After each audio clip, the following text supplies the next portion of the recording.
Ano nga ba umalis sa bad debt? Alam mo, napakagandang tanong niya, no? And mahirap talaga yung may utang kasi hindi lang naman yan financial problem. Mental health problem din yan talaga kung tutuusin. Yung tipong kahit tulog ka, iniisip mo pa rin paano ka babawi.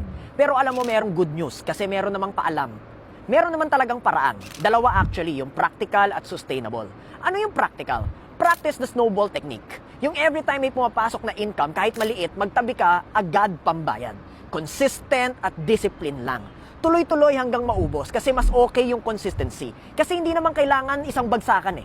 Ang importante, tuloy-tuloy hanggang maubos. Pangalawa is the sustainable solution. Ano yun?